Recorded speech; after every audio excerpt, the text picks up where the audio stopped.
अस्सलाम वालेकुम viewers. Pakistani latest dramas की तमाम अपडेट्स जानने के लिए सबसे पहले आप मेरे चैनल को सब्सक्राइब कर लीजिए ताकि आने वाली तमाम लेटेस्ट वीडियोस आप तक बआसानी पहुंच सकें। ड्रामा सीरियल की जाना मैं कौन की अगली एपिसोड में आप लोग देखेंगे कि वक़ार अहमद मलिहा के घर पहुंच जाता है और वो बहुत परेशान होता है कि कहीं ये सच सामने ना आ जाए। वो मलिहा से कहता है कि अपनी कीमत मुझे बताओ और उसके बाद आप लोग देखेंगे कि वक़ार अहमद उसके घर वाले महर को भी अपने जाल में फंसाने की कोशिश करते हैं। महर को घर बुलाते हैं और उसके बाद वक़ार अहमद की बेटी समरा उससे कहती है कि तुम एक फ्रॉड लड़की हो, डैड की बेटी होने का झूठा दावा करके इस घर में आना चाहती हो।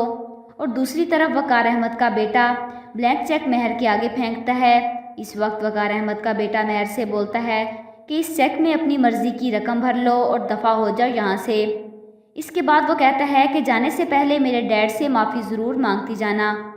इसके बाद आप लोग देखेंगे कि फास के बाप को टेंशन है कि वक़ार अहमद से टक्कर लेने का मतलब है कि वो तुम्हारा कैरियर तबाह कर देगा। महर बेचारी का एंड में क्या होगा, क्या उसका बाप उसे कबूल कर लेगा? कमेंट बॉक्स में अपनी राय का इजहार ज़रूर कीजिएगा और साथ ही साथ मेरे चैनल को भी सब्सक्राइब कीजिएगा।